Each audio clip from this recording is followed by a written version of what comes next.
Terus balik lagi nih Mbak Niki kan tadi kan dari yang fashion design terus udah gitu kehidupannya berbeda gitu. Pada saat kita ngejalanin mau berubah gitu kan tantangan pasti ada ya. Misalnya oke kita mutusin untuk berhenti ngerokok, tapi itu sendiri kan tantangannya berat. Eh, yang paling berat apa yang Mbak Niki rasain terus gimana cara overcoming mengatasi challenges itu gitu. Maksudnya gampang Iya. banget kan kita untuk balik lagi, kita ngerokok lagi, terus deh gitu untuk makan, oke kita mutusin clean eating, kayak saya aja masih sampai hari ini susah banget let go of eating chocolate. Itu kayaknya kue, coklat itu pasti harus ada dalam asupan harian gitu. Seperti yang Mbak Niki bilang itu emang emang emotionally udah mengasosiasikan coklat itu menenangkan gitu kan. Gimana kayak Ya. caranya Mbak Niki meng-overcome challenges yang dihadapin belum lagi kayak yoga, ashtanga ya yang Mbak Niki sekarang geluti itu kan pasti badan sakit pas abis Oh iya. pertama kali itu kan terus itu bisa balik lagi setiap hari melakukan itu gimana caranya? Ya, memang itu ini banget ya, apa yang namanya itu pertanyaan yang penting banget karena setiap perubahan selalu dihadapkan dengan tantangan. Tantangan dari dalam diri kita sendiri yang sesungguhnya yang paling berat. Belum lagi dari sekeliling ya, yang kadang-kadang bilang nggak seru banget sih sekarang nggak merokok, atau tiba-tiba teman-teman yang ngumpul-ngumpul kita merasa berbeda jadinya kalau misalnya kita merubah pola makan. Jadi banyak hal pastinya yang kita hadapi dalam melakukan uh, berkomitmen dalam sebuah perubahan secara konsisten. Nah, yang membantu saya untuk menghadapi dan melewati tantangan itu adalah uh, menyadari bahwa seperti contoh misalnya rokok, makanan yang enak-enak ataupun apa itu adalah semua adalah stimulan. Jadinya sesuatu yang membuat kita merasa lebih baik. Dan semua itu core-nya adalah selalu di kondisi emosional kita. Kita memproyeksi kayak kenyamanan, kesenangan, atau kita mau lari dari sesuatu, atau kita mau menghindari perasaan yang tidak enak, itu di segala macam yang saya sebutkan tadi. Jadinya itu yang pertama harus kita apa ya, harus kita jujur terhadap diri kita sendiri. Kenapa ya? Apa hubungan saya dengan coklat ini ya? Atau untuk saya, apa yang saya keterikatan saya dengan rokok ini kemarin? Jadinya itu yang saya gali di dalam diri. Kalau itu sudah saya dapatkan, dan saya komitmen pada diri, oke, mungkin selama ini saya lari dari perasaan yang tidak enak dalam diri saya.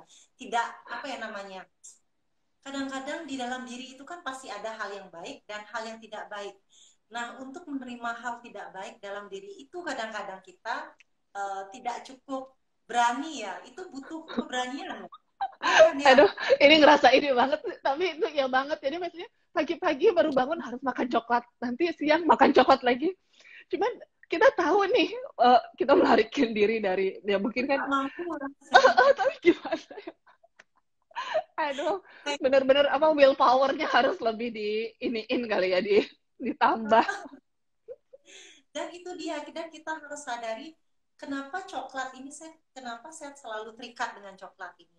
Mungkin sebenarnya ada hal-hal yang harus saya kerjakan di dalam diri dulu agar saya mulai sedikit demi sedikit bisa melepaskan itu.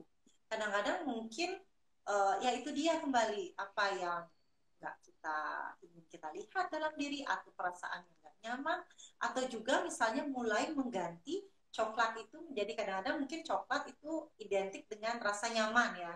Mungkin daripada kita meraih coklat, mungkin kita karena coklat sebenarnya itu, kalau coklat yang tanpa gula ya, sebenarnya dark coklat itu sebenarnya memang benar tinggi magnesiumnya dan membuat kita merasa jauh lebih baik. Nah, perbedaannya dengan coklat kemasan adalah coklat kemasan itu tinggi gulanya. Jadi, sebenarnya yang membuat kita secara instan merasa lebih baik itu adalah kandungan gulanya, Gulanya. kan, dari mineral yang ada di coklat tersebut. Jadi di sini kita juga mungkin bisa memilah-milah. Oke, kalaupun saya mau coklat, saya akan mengganti coklat saya menjadi coklat yang lebih sehat, yaitu mungkin dengan dark coklat deh dulu pilihannya, jangan milk coklat yang susu gulanya itu juga tinggi. Jadi dan itu juga berakibat ada efek sampingnya bagi tubuh kita. Itu jadi mungkin segitu dulu. Jadi kita bisa melakukan perubahan itu juga secara bertahap Pelan-pelan ya. sesuai situasi dan ruang yang kita miliki dan kemampuan kita. Itu jadi apapun itu memang kita mulai dengan pelan-pelan dulu. Jadi itu dulu kita ganti. Setelah makin lama, karena apapun rasa itu ada kebiasaan awal-awal mungkin dark coklat rasanya nggak pahit. Tapi kalau makin lama kita biasakan, itu tubuh akan menerima karena sebenarnya dark coklat jauh lebih baik bagi tubuh kita. Terutama sebelum kalau kita wanita ya mengalami kayak PMS itu ya, memang butuh itu coklat karena magnesiumnya. Oh, oke oke. Iya, Jadi jadinya sebenarnya getting a privilege in nutrition juga sangat membantu bikin kita membuat pilihan yang lebih baik. baik. Oh, ya ya.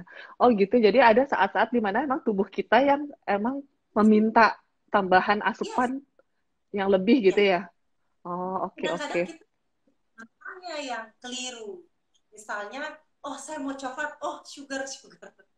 Tapi sebenarnya yang biasanya craving ya, kadang-kadang kita semua kan mengalami itu ya, oh pengen yang pedas-pedas, pengen yang manis-manis, atau kadang-kadang pengen yang berlemak gitu ya. Sebenarnya itu sign tubuh kita adalah kekurangan nutrisi.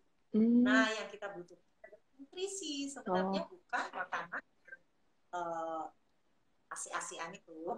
Gitu. Jadi, kita ganti dengan memahami sebenarnya tubuh itu perlu apa. Jadi kalau kita berikan tubuh itu nutrisi, sebenarnya itu kita sudah belajar mendengarkan tubuh kita Kita sendiri. ya. Ya Itu ya. juga gitu.